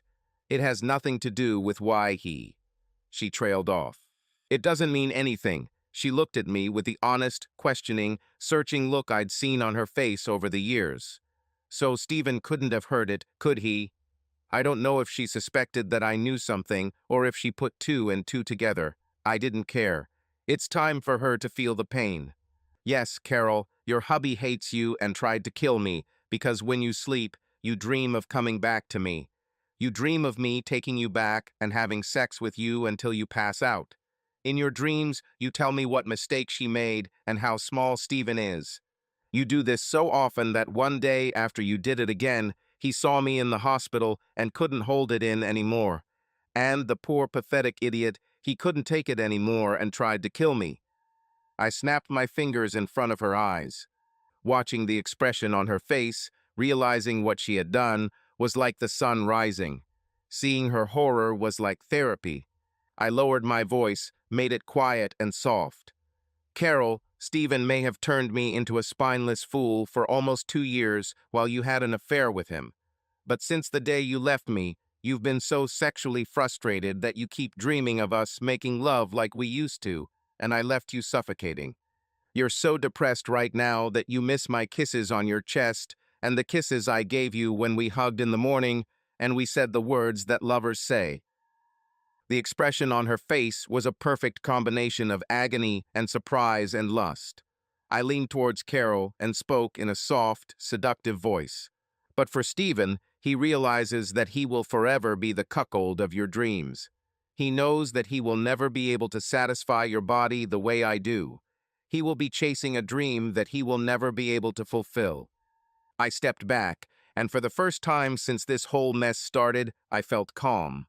Carol was breathing slightly heavily, lust written in her eyes. Terry, Carol didn't know what to say. I retreated. No, Carol, that's enough. You left me for a dream. Now those dreams have turned against you and shown your pathetic hubby what a loser he is. Go back to your unhappy marriage and regret everything you've lost. Goodbye, Carol. Before she could say anything, I turned and walked away. I had no desire to look back. I felt great. A smile appeared on my face, and I didn't care about it. My good mood lasted quite a long time after that. My relationships with the girls continued to deepen and develop, and our wedding plans were in full swing. Everything was good at work too, and I felt that I began to understand how to properly manage quality at Dilatti's Inc. My birthday arrived, and the girls took me to a fancy dinner and then to one of the local clubs for a dance. To say that the three of us turned heads at the club would be an understatement. The girls were dressed in matching tight green dresses, their hair styled so that they looked like a couple of models straight out of a fashion magazine. They dressed me in a dark blue tailored suit with an open shirt collar and did my hair so that I felt like $1,000,000. 3 times that evening guys came up to me and asked if I was selling illegal drugs. Each time this happened, the girls excused themselves to go to the bathroom. I asked the second guy why he thought I was selling when I turned him down. His answer made me laugh for the rest of the evening. Dude, you have 2 of the most amazing women with you today, and they don't look at anyone else. We would kill for just one look from them. Then he looked at me appraisingly. And finally, you're dressed and look like you own the place, so we just decided. I have to say, my self-esteem got a major boost for the rest of the evening. We continued dancing until the early morning. Then, after the club, when we got home, my girls took care of me 3 times before falling asleep entangled with each other. I didn't receive anything from Carol or Mackenzie for my birthday, not a message, not a card, not a birthday card. But, as in previous years, I didn't expect anything. I guess I still hoped after our last conversation with my ex-daughter, but it was a vain hope. However, when her birthday came a few days later, I decided to try to make contact. I had the number from which she wrote to me during the initial separation and divorce from her mother. So I tried calling her after lunch in my office. The call went to voicemail. Hi Mackenzie, it's Dad. Well, I guess it's just Terry now. I stuttered as I left a message on the answering machine, not knowing what to say, so I continued. Sorry, it's hard for me to talk. I know it's your birthday, so I thought I'd take the opportunity to try to connect with you. I'd like to try to reconnect with something since the last time we spoke in person. I paused for a minute. Our lives have gone in different directions, but I miss my little girl. I miss our time together, and I miss being able to spoil you a little sometimes. I paused again. Anyway, I just wanted to wish you a happy birthday. I hope you have a wonderful day. Bye. I hung up and sat there for a minute. A moment later, Melody came into the office and sat on my lap, wiping away the one tear I didn't even know I had. What's wrong, honey? She asked worriedly. Nothing. I just tried to call Mackenzie to wish her a happy birthday. It's today, and I thought maybe we could connect, I told my fiancé. She stroked my cheek. Oh, honey, you are the most amazing person I know. Even after everything they've done, you're still willing to make contact for your daughter. My phone rang. See, it must be Mackenzie. She thanks you for the message. I looked at my phone, and it was Mackenzie, but she didn't thank me. Go to hell and die, you bastard. You put my father in jail. My mother is in despair after talking to you, and you call to pretend that you want to connect with me. You disgust me. A moment later, another message arrived. If you want to do something for my birthday, give me money for university so that I can at least buy myself what I want for my birthday. Otherwise, keep being a bastard. I was shocked, but then the final message came. putting the final nail in the coffin of my relationship with my daughter. You know what, bastard? Don't give me anything for my birthday like in years past. I'm old enough to sue you for this, so get ready because I'm going to sue you for everything you have. Fuck you.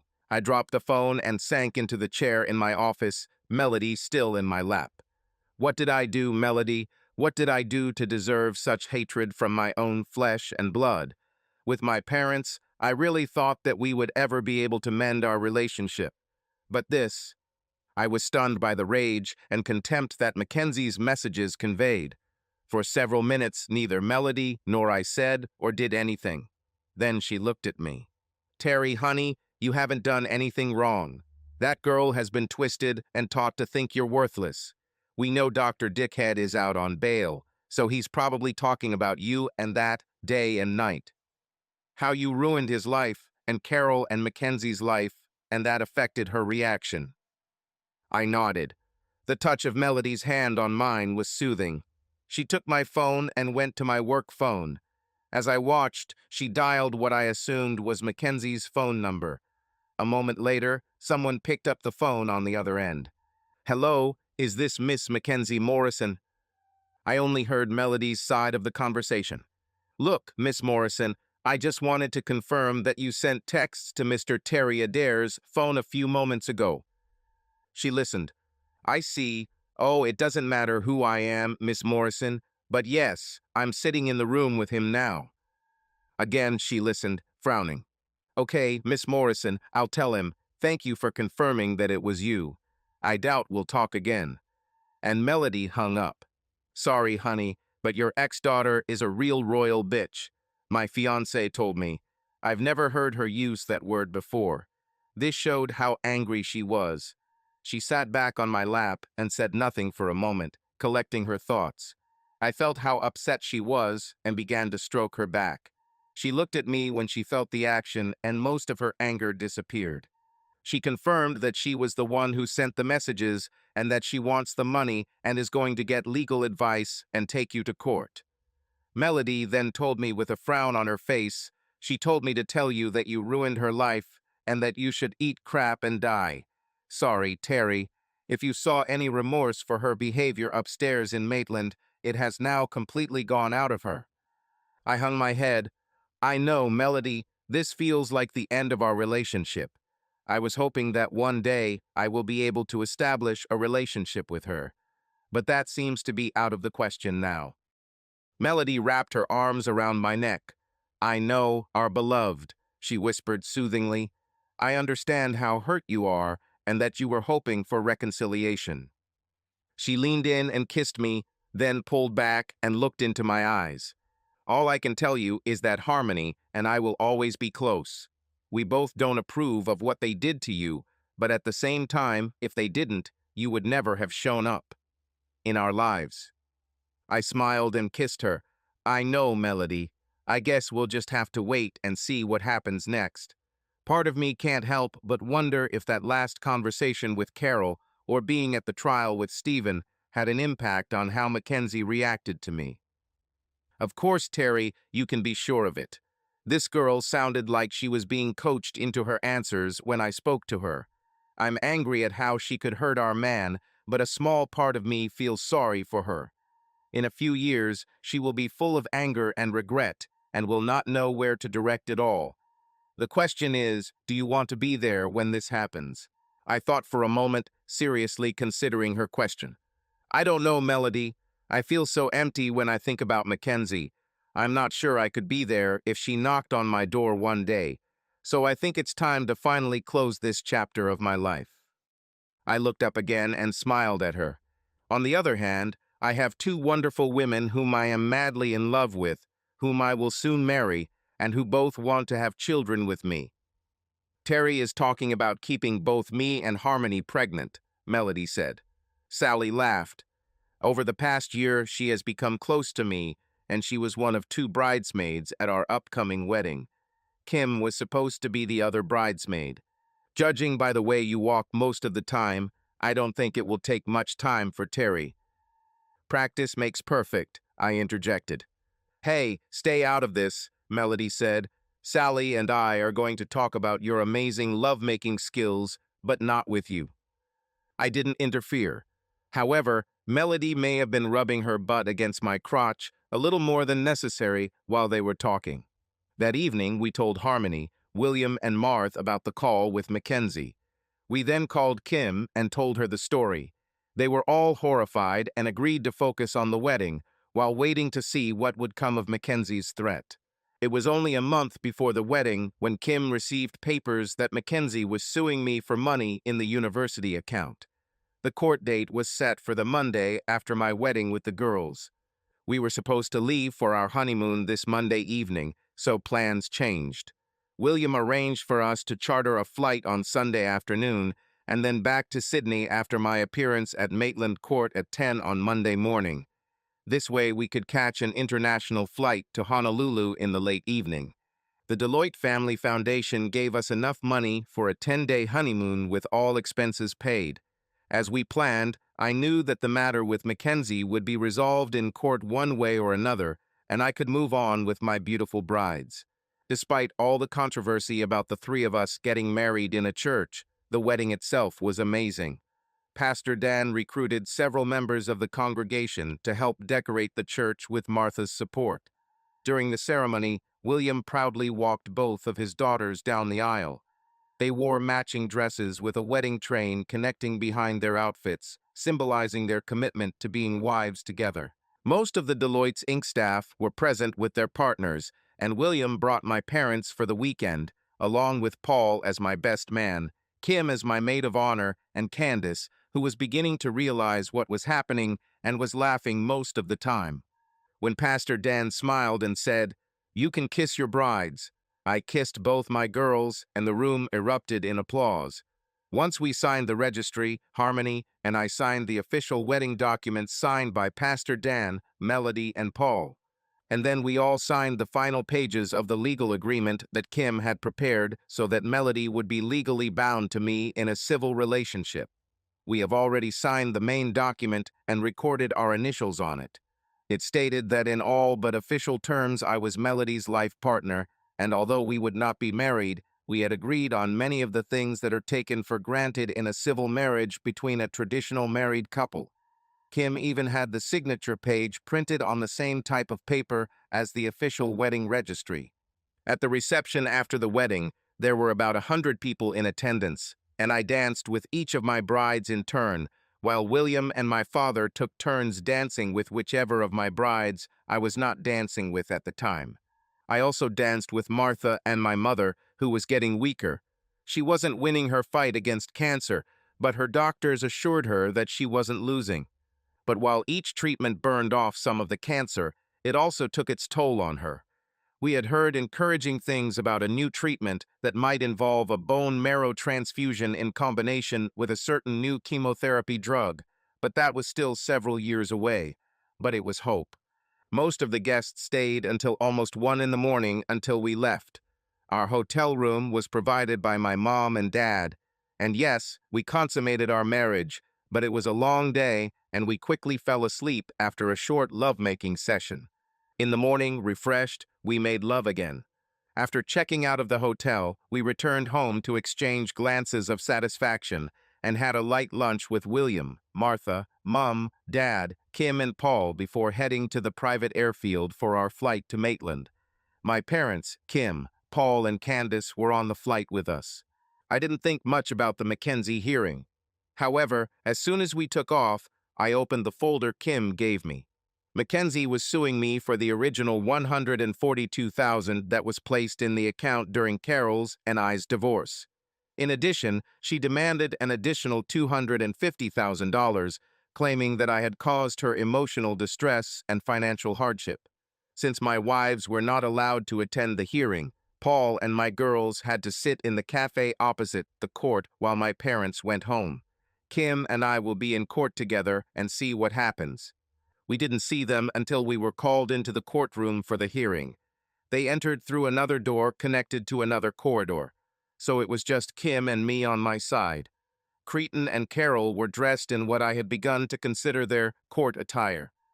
Mackenzie was dressed in a smart suit, but with lots of necklaces and rings, showing what they probably considered upper class. But in reality, it looked vulgar. It took the judge a few more minutes to enter the courtroom, but that was enough time to get a death look from the idiot several times. At his cue, Mackenzie showed nothing but contempt for me, running her thumb across my throat and whispering the word asshole, while the idiot smirked and smiled at his adopted daughter's behavior. I turned back to the front of the room, trying not to show emotion. Kim put her hand on my arm and told me everything would be okay. I just needed to get through this so I could go on my honeymoon with my wives. This made me smile. A moment later, the judge walked in and my smile widened while the idiot and Carol frowned. Our judge today was the same man who granted us a divorce in family court several years ago. Kim squeezed my hand as we stood to respect the court. "Okay, the court is open," said the judge, and we all sat down. He looked at the papers for a few minutes, looked at Mackenzie, and then at me. "So, it seems like we've all been here before. Mr. Author and Mrs. Morrison, I saw you in my court a few years ago, didn't I?" asked the judge. "Yes, Your Honor," I replied. Carol simply nodded. Looking at his papers, then at Mackenzie, he continued. "And I believe you are Miss Mackenzie Morrison, former daughter of Mr. Terry Oder and adopted daughter of Excuse me, Mr. Stephen Morrison." "Right," she continued, now at the insistence of her lawyer. "Yes, sir, yes, Your Honor. And today we are here because you sued your biological father for," he looked at his notes again, "your university fund and additional charges of mental anguish and financial hardship. Is that correct, Miss Morrison?" Again, according to the lawyer's instructions. "You are right, sir. That is, Your Honor." Silence again. The judge again went deep into reading. "I see here that your adoptive father recently tried to kill your biological father and almost succeeded. According to the report I have here, your biological father died twice in the emergency room." Mackenzie turned to me, shock on her face. Judging by her reaction, neither the idiot nor her mother said anything to her. I just kept looking at the judge. "So, as a result," the judge continued, "your adoptive father has had his medical license revoked, is awaiting trial for attempted murder, and is here today only because of the special leave granted to you at this hearing where you brought charges against your biological father." The judge looked at Mackenzie again with a questioning look. "Miss Morrison, could you please explain to me why you are suing your biological father?" Throughout this entire exchange, Mackenzie looked at me. She didn't hear the judge's question. "Miss Morrison." Her lawyer lightly touched her arm. She turned back to the judge. "I will conclude from the way you looked at me. Author, that you didn't know that your adoptive father tried to kill your biological father or that Mr. Author was almost dead." "No. No, Your Honor, I didn't know." Mackenzie suddenly looked unsure. "So, Miss Morrison," the judge asked, "let's change our approach a little. Based on what you know, could you please tell me exactly how Mr. Terry Author, your biological father, caused you personally any type of emotional distress?" Well, you see, it's like he." Mackenzie suddenly looked very unsure. She looked at her mother, then at her adoptive father, then back at me. Both frowned, but directed their gaze at me. I continued to look ahead. Her lawyer intervened. "Your Honor, if I may, Miss Morrison's assertion of mental anguish is based on Mr. Author's unwillingness to leave her father alone." The judge seemed amused by the lawyer's comments, but did not interrupt him. "Mr. Author came into contact with her father several times, and each time it left the family under stress. This is precisely the reason for the charge of moral suffering. I understand, Mr. Forsyth, isn't it?" "Yes, Your Honor." "And how long have you been practicing law, Mr. Forsyth?" 2 years, Your Honor." "I see, 2 years. How many cases have you had involving inter-family litigation, where people sue each other based on poorly documented and unsubstantiated evidence?" This is my first case, Your Honor." "Yes, this sounds like your first case, Mr. Forsyth." The judge chuckled. "Mr. Forsyth, Miss Morrison, let me enlighten you on a few things. First, there is not a single piece of evidence in every document that is before me that Mr. Alder was cruel or unfair to his former daughter. In fact, the police reports and videos I've seen show just the opposite. The judge looked at Mackenzie. Miss Morrison, do you often call your biological father, who raised you most of your life, and I quote, an asshole? Your Honor, I object, said Mackenzie's lawyer. Miss Morrison should not testify about the rude remarks. Denied, Mr. Forsyth. I have it in the form of verified text messages recently sent to Mr. Otter and video evidence presented in the case currently before the court where Mr. Morrison attempted to kill Mr. Otter. The judge said calmly, I repeat, Miss Morrison, do you often call your biological father an asshole? She hesitated and blushed, but tried to answer. I'm ashamed to say this, yes, Your Honor, but I didn't know that Stephen tried to kill him. If only I knew. The judge raised his hand. I didn't ask you to explain yourself, Miss Morrison. I was asking a simple question. Now, another question, Miss Morrison. Did your biological father abuse you before you and your mother left him? Has he deprived you of love and affection? Mackenzie looked at me. I just sat and looked at the judge, not daring to look at her. No, Your Honor, he was never unkind. She lowered her head. Thank you, Miss Morrison. One more question, said the judge. Since the day you and your mother left your biological father for your adoptive father, have Mr. Alder ever mistreated you? Mackenzie looked at me again, then at Carol, then at the idiot.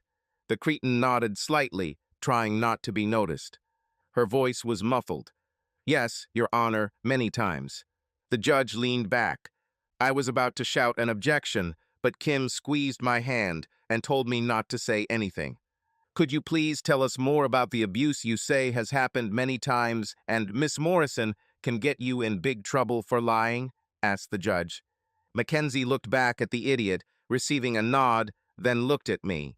For the first time since the judge entered the courtroom, I looked at Mackenzie. She was scared and lost, but now I couldn't help her. Kim spoke for the first time. I object, Your Honor, that I believe Miss Morrison has been practiced in her responses. Accepted, lawyer, and I agree. Security, please escort Mr. Morrison from the courtroom for the remainder of this hearing. Mr. Morrison, if you think that my eyesight is so weak that I did not notice your visual cues and Miss Morrison's gestures when you thought no one was looking, then you are sadly mistaken. I am very close to finding you guilty of contempt of court. You can't do this, the cretin shouted. This asshole must pay for ruining my life. I don't tell my daughter what to say, I just help her express the truth so everyone knows. Silence. The room fell silent. Mr. Morrison, you are now under arrest for contempt of this court and will be detained at the station until it is determined whether you have violated the conditions of your release from custody in your own case. Security, take this man out. For the next few minutes, everyone watched as security escorted the cretin out of the hall, shouting obscene words and swearing revenge on me. Looks like Carol's dreams really took a toll on this poor fool's psyche. The judge called everyone to order. Now, Miss Morrison, I will ask you again. Has Mr. Alder ever mistreated you in any way, at any time? He asked. I would like you to look at me and no one else when you answer, and if you need, you can explain. I saw Mackenzie flinch slightly, Carol looked at me, and everyone waited. Finally, Mackenzie spoke, but it sounded like a sob. No, sir, he never treated me badly. I know he was upset and angry when we left him. I know we hurt him when we left, but he tried to teach me even when he was disappointed with me. He was never cruel to me. My father, Stephen has been so angry with my dad ever since we started living with him. Mom and Stephen kept telling me that I would be better off if I hadn't kept in touch with Dad after the divorce. Tears streamed down her face. Kim held my hand tightly, but I tried not to feel anything. Of course, I felt a bit of pity for her, and perhaps there was a spark of love in my heart. But she did everything to stifle this affection, and because she was my daughter, it seemed worse than anything her mother had done. Besides, if she took lessons from her mother, this could all have been faked. Mackenzie continued.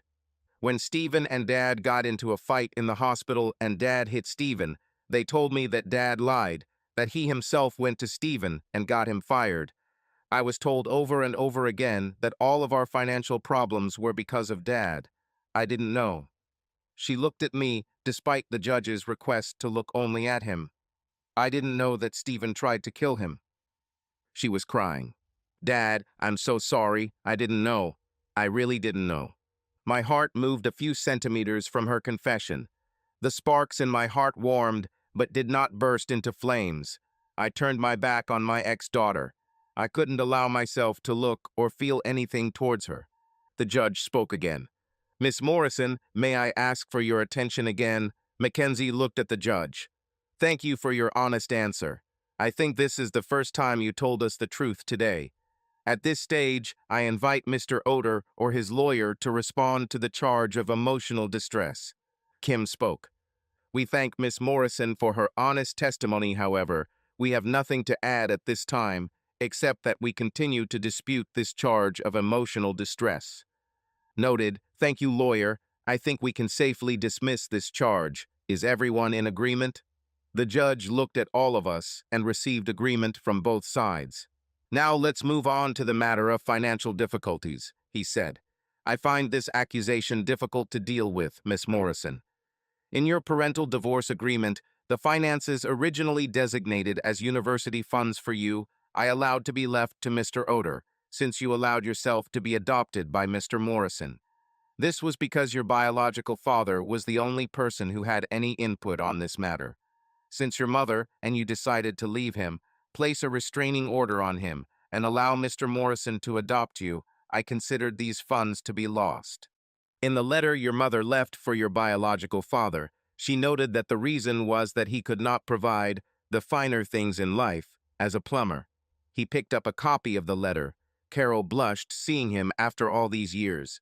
Now that you are no longer under his direct care, I cannot understand how you can blame him for your financial difficulties.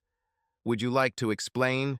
Mr. Forsyth, you may respond on behalf of your client, as I believe she is still upset from the previous discussion, the judge said. Yes, Your Honor. He looked at some papers in front of him. Well, in the Morrison family's mind, their current financial situation is directly related to their interactions with Mr. Arthur after the divorce. The judge nodded. So far I understand you, lawyer, but your logic may be wrong. Please go ahead and explain to me why the Morrison family's financial difficulties are Mr. Other's fault. Well, Your Honor, if Mr. Arthur had not continued to see the doctor, that is, Mr. Morrison, then Mr. Morrison would not have been placed on probation. He wouldn't have threatened or assaulted Mr. Arthur or lost his job, and they wouldn't be in a situation where they now have to rely solely on Mr. Morrison's trust fund for survival. The judge leaned back in his chair and raised his pen, looking closely at Mackenzie's lawyer. Mr. Forsyth, I'm not sure you heard how ridiculous it sounded when compared with the evidence I have before me. Are you saying that Mr. Arthur is responsible for the Morrisons' financial situation and should pay them? Because as I see here, it's the Morrisons who did the pressure. So much so that Mr. Oder died twice. All because he accidentally ended up in places where the Morrisons were every time. The judge enjoyed the lawyer's discomfort. Yes, Your Honor, we submit that if Mr. Arthur had not been in these places, Mr. Morrison would not have done what he did, and the Morrisons would not have found themselves in their current situation. Therefore, Mr. Oder must pay financial compensation for this. I see. I think this was the judge's favorite phrase. He turned to Kim and me. Do you want to answer? Of course, Your Honor, Kim said. My client can accept that there were interactions that led to conflicts with Mr. Stephen Morrison, Mrs. Carol Morrison, and Miss Mackenzie Morrison. But in no case does my client assume financial responsibility for these interactions. Kim paused. We live in a free society where we choose our interactions with people. In every case where my client interacted with the Morrisons, they approached him. He never initiated contact. In every interaction, with the exception of the hospital incident where my client was administered unknown drugs, my client attempted to remove himself from the situation. In every interaction, it was my client who was being abused. Furthermore, our position is that the Morrisons could have chosen not to engage with my client and simply walked away if they had wished to do so. If they had done so, they would not be in the financial situation they are in today. If they hadn't interfered, we wouldn't be here. Their situation is a consequence of their own actions. The judge looked at Kim. Interesting position, lawyer, and I agree with her in these circumstances. I looked back at Mackenzie. She missed this entire exchange. She was still crying in her chair. Carol continued to look between Mackenzie and me. Well, under the circumstances, I decree that the money remains at the disposal of Mr. Oder. Think. I raised my hand. Can I say something, Your Honor? The judge looked at me. Of course, Mr. Author, what would you like to say? I took a deep breath, like lawyers did when they spoke. It won't be pleasant. Your Honor, I can tell you right now that I have no love for my ex-wife. She left me so easily for someone else that I will never forgive or forget what she did to me. I was also deeply hurt by what my daughter did. The way she treated me these past few years is very painful. So much love and affection I once felt for her is now gone. I understand that, Mr. Podis Oder. I see this more often than I would like in my work. What do you want to say? I would like to make one last gesture for my daughter, I said. Mackenzie suddenly looked up at me, hope appearing in her eyes. Your Honor, over the past few years I have built a new life. But to get here, I had to go through physical and emotional trials, largely caused by both women on the other side of this room and the idiot. I smiled, the person you recently deleted. Despite everything, I found a new love. We actually just got married last weekend and plan to go on our honeymoon right after we finish here today. I realized that I probably never wanted to see my ex-wife or my ex-daughter again. I want to move on in love with my new family and continue to build a new life and be happy. The judge raised an eyebrow. I reached over to Kim, and she pulled out the document she thought I wanted. Her look said, "Do you really want to do this?" I didn't want to, but I wanted to close this issue. I wanted this to be completed. This document is what my lawyer prepared. It states that I will deposit $142,000, originally intended for the Mackenzie University Fund, into a special trust account. Carol's mouth fell open. I don't know what Mackenzie thought. She was still looking at me, crying. The money in this trust can only be used to cover Mackenzie's living and education expenses when she goes to university. However, if she does not go to university, the trust will remain unavailable until she is 30, after which she will be able to withdraw up to $5,000 a month. The only other condition I set is that neither Carol nor Mackenzie Morrison will ever interact with me again. Across the room, I heard Mackenzie take a deep breath. The judge just looked at me. I explained. Every time my ex-wife talks to me, she asks for this money. I haven't touched the account since the divorce. I'm tired of fighting for it, so I'll give it to Mackenzie under the terms I just discussed. I cannot bear the heartache that occurs every time I come into contact with my daughter. I spoke clearly, but I knew that tears were rolling down my face. I can't bear to know whether I'll meet the loving girl I raised or the young woman who hurls insults at me and calls me names. And yet, even now, after so much pain and suffering, part of me wants to run there, hug her, hold her, and tell her how much I love her. I heard Mackenzie sob. If I looked around the room, I could see tears even in Carol's eyes. Your Honor, I cannot move forward in my new life if I continue to look back. These women hurt me, but I know I can heal if I let it all go. My new life with my new family is calling me, but if I can do this last thing for the young woman who is there, for the girl I once called my daughter, and then leave without allowing, excuse my French, Your Honor, but without allowing the idiot Stephen Morrison to have access to with this money, I think I can find some peace. Much of my life would have been different if he had not seduced my ex-wife. I would probably still be divorced, but I would probably still be in a relationship with Mackenzie. Anyway, this is my proposal for Mackenzie. Thank you. I finished. I turned away, took the napkin Kim offered, and wiped my eyes. The judge cleared his throat. Do you want to add something, lawyer? Kim also cleared her throat. Yes, Your Honor, we have set the deadline for accepting the agreement at 30 days from today. If Miss Mackenzie Morrison does not accept this offer within this time, the offer will become void and my client will keep the money. I think that's fair, lawyer, the judge nodded, answering. Fine. In the matter of emotional distress, the case was concluded in favor of Mr. Terry Oder, with no financial consequences for either party. Each party bears its own legal costs. In the matter of financial hardship, I again find in favor of Mr. Terry Oder, again with no financial consequences to either party, and again each party bears its own legal costs. The financial proposal pending before Miss Mackenzie Morrison is noted, but is outside the jurisdiction of this court. Finally, I would like to turn to Mrs. Carol Morrison. Mrs. Morrison, may I have your attention? Carol straightened her shoulders. Yes, Your Honor. Mrs. Morrison, I rarely address anyone in the room, but in closing, I believe I need to give you a word of caution. In all the interactions that are documented between your husband, your daughter, and your ex-husband, most of what is documented shows you in a bad light. Most of what happened was directly or indirectly related to your actions.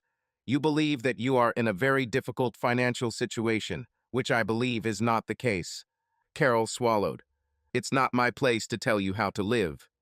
However, I would encourage you to think carefully about your current situation and your daughter's situation, and I suggest you stay away from your ex-husband in the future, no matter what your daughter decides to do with the university trust. Let him move on. He looks happy. It seems to me that you also need to find some kind of happiness for yourself. Yes, yes, Your Honor, Carol replied. This is just advice, Mrs. Morrison, the judge warned and looked around the room. Well, that was fun, but I don't want to see any of you here anymore. The court is closed. And with that, we were free. Kim gave the agreement to Mackenzie's lawyer, and we went from there. In a cafe opposite the court, we found Paul and the girls, who were eagerly awaiting news. I was a little melancholy after the trial, so Kim did most of the talking, including my impassioned speech at the end. My wives were proud of me and held me tightly, constantly whispering words of love in my ear every few minutes. We talked for about an hour, and at one point Kim pointed out Carol and Mackenzie leaving the courthouse. The cretin was not with them. They were at a distance, so it was hard to see them, but they looked bent and exhausted. I could honestly relate to it. Our honeymoon was amazing. In those 10 days, I got to know my girls' bodies better, and there wasn't a single part that I didn't kiss or touch, and I know they can say the same. We wore very little clothing almost all the time, and even when we did, the girls in their tiny bikinis attracted the attention of not only me, but also everyone around me, both men and women.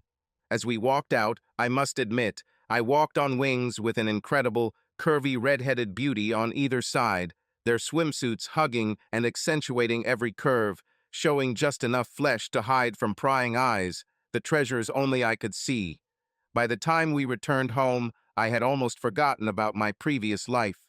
It was almost like a footnote, but Mackenzie signed the agreement, so Kim took care of everything and transferred the money into a trust. She asked if I wanted to know what course Mackenzie had taken at university, but I declined, feeling that part of my life was already behind me. 2 months later, we found out that both girls were pregnant. They both refused from contraception a month before the wedding and didn't tell me anything, those little sluts. They both got morning sickness within a couple of days of each other.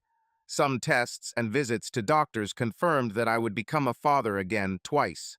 Mom and Dad, William and Martha, were delighted. I was ridiculed and given A's equally in the office. We were all in shock when we got to our 12-week scan. Both of my girls were pregnant with twins. I wasn't sure how we would get through this, with 4 kids at once, but as I snuggled up to my girls that night, I knew we would get through this together. Kim and Paul couldn't believe it, and Kim spent weeks berating me about how much of a cuckold it would take to befriend 2 girls at the same time, each with twins. Kim also told us that she and Paul are pregnant again, and that Candace will have a sibling who will go with their new cousins. As a result, 5 new children appeared on the team. The only dark spot was that my mother became very fragile. Her cancer was progressing. The situation didn't look good, and we were all worried.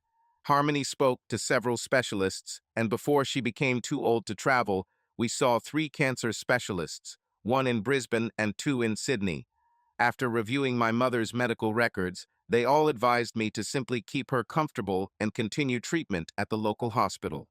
At that point, we all convinced Mum and Dad to move to Bathurst. This way, they could be there for us and help with the babies when they were born. It would also ensure that we would be close to Mom and have support. By the time the girls were 6 months old, Mom, Dad, and I had moved to a small house about 15 minutes down the road. Dad worked part-time for one of the local builders, and Mom usually had someone hanging out with her day and night. We also convinced Kim and Paul to move. They moved into a house near Mom and Dad. Kim was about a few weeks ahead of the girls and was grumpy. Paul and I had to take on most of the moving, and Kim scolded us for doing everything wrong when we moved boxes. She was nesting. My niece Candace thought it was all a grand adventure.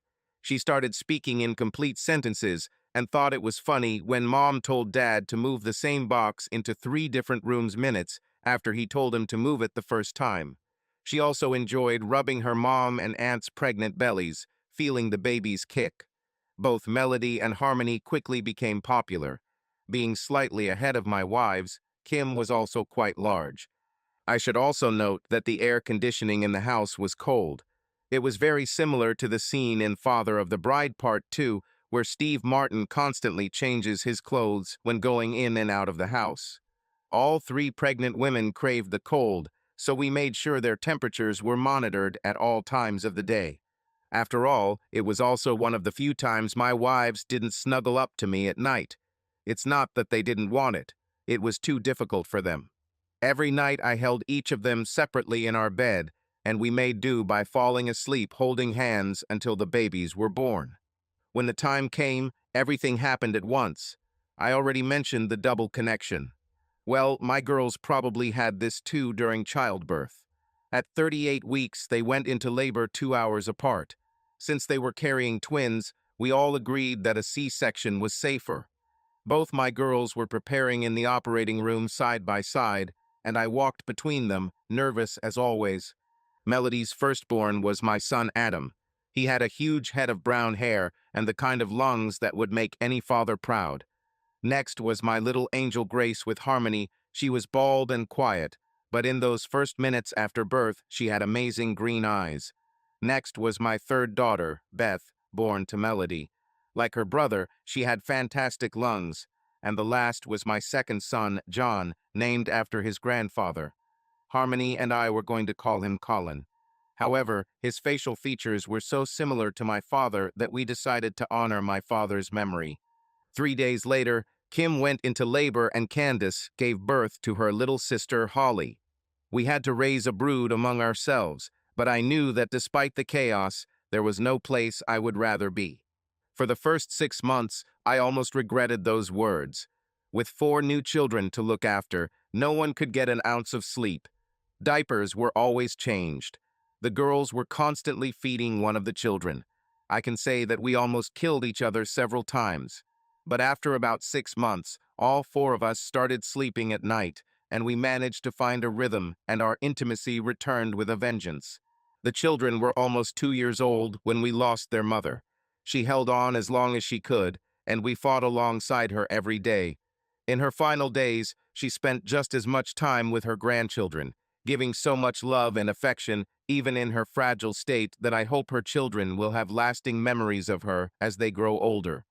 In Mom and Dad's hallway, there is almost a wall of photographs of her holding all 6 of her little grandchildren. Dad was sad but proud. Mom fought every step of the way, never giving up. We knew it was close when she asked the 5 of us to come see her on Saturday afternoon. We spent the day doing what we always did as a family. We joked and reminisced about the times when we were growing up. We laughed at the chaos we found ourselves in with 6 kids to raise at once. I think Mom knew it was time because she started with my wives when she asked for a few minutes alone with each of us. She hugged Melody and Harmony tightly, even though her skin hung off her bones and her muscles had no mass.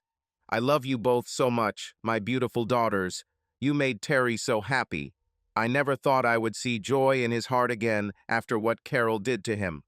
But you both came into his life through thunder and lightning and mended his heart and mind so well that I can never thank you enough. The women exchanged more platitudes about love, and my wives cried as they walked out, and Kim walked in with Paul, while I held my girls and our kids quietly watched a movie in the background. After a few minutes, Paul had tears in his eyes and asked me to come in. I sat down on the bed. "Oh, my children," said the mother in a weak, tense voice. "I love you both with everything I have, and I don't think any parent could be more proud of you than I am. I have watched both of you grow up, but I love that you have always been close even as adults. You have learned to love and help each other despite the pain, but I need to ask you something." "Yes, Mom, anything," I responded. Kim was just holding on to her mom, desperately trying to keep her from slipping away.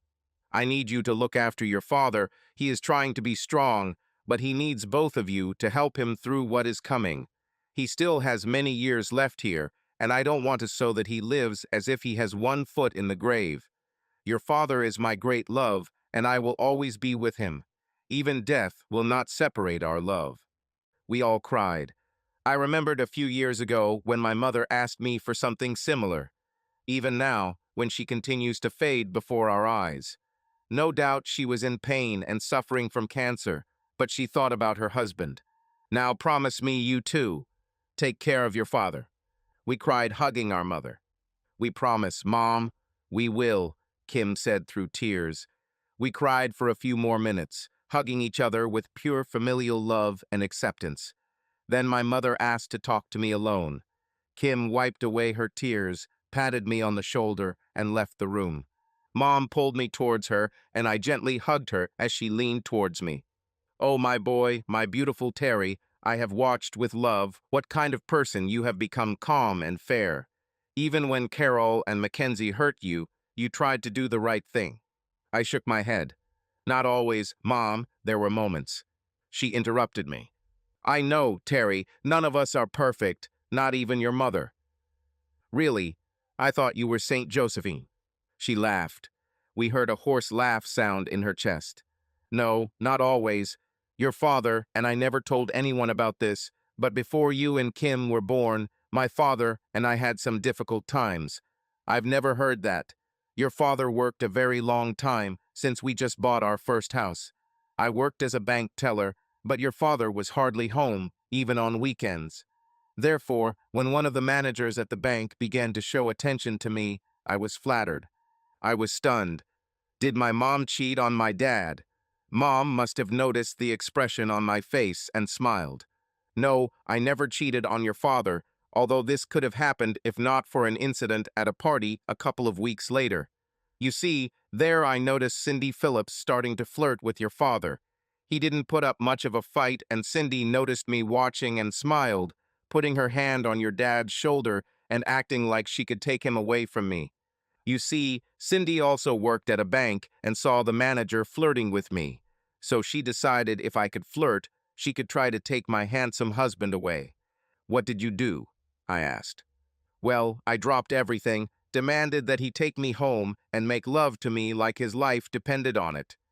I laughed. Mom rarely swore. For a few minutes my mother was lost in memories. Her eyes focused on me again, and she smiled. "I'm happy that I can say that he did it, and did it so well that your sister was born 9 months later. A couple of years later, you were born.